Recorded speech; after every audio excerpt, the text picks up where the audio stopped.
শনিবার সকালে কাছাড় জেলা পরিষদ প্রাঙ্গণে ৮০তম স্বাধীনতা দিবস উদযাপন করা হয়েছে। অনুষ্ঠানে প্রধান অতিথি হিসেবে উপস্থিত ছিলেন জেলা পরিষদের চেয়ারম্যান কঙ্কন নারায়ণ শিকদার। স্বাধীনতার বীর আত্মবলিদানকারীদের প্রতি গভীর শ্রদ্ধা জ্ঞাপন করেন এবং স্বাধীনতার গুরুত্ব এবং তরুণ প্রজন্মের ওপর তার দায়িত্ব নিয়ে মূল্যবান বক্তব্য রাখেন। অনুষ্ঠানের সূচনা হয় জাতীয় সঙ্গীত ও পতাকা উত্তোলনের মাধ্যমে।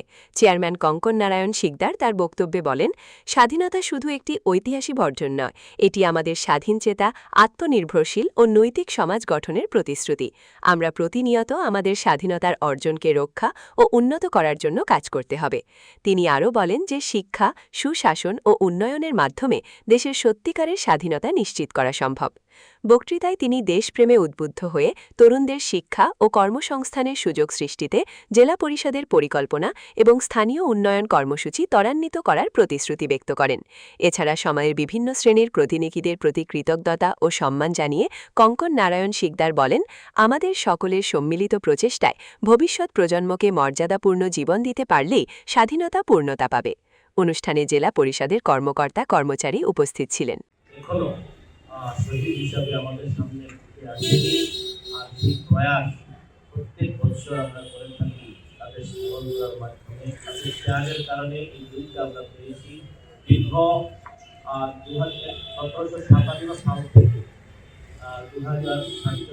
১৯৪৭ পর্যন্ত প্রায় ২০০ বছরের একটা যাত্রার বিশেষ স্বাধীনে আমরা ছিলাম।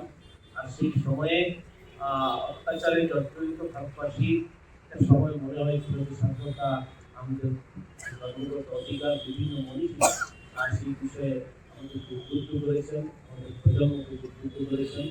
আর সেই হিসেবে সিপাহী বিদ্রোহের মাধ্যমে প্রথম স্বাধীনতা সংগ্রামের সূচনা হয়।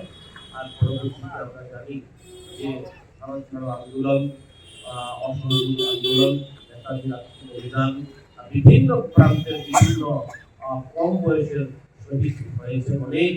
আমরা খুঁজে পাই, আমরা ইতিহাস থাকি, আমরা দেখতে পাবো ১৮ হইতে ৩৫ বছরের মধ্যে ভারতবর্ষের বিভিন্ন প্রান্তে অনেক শহীদ হয়েছেন।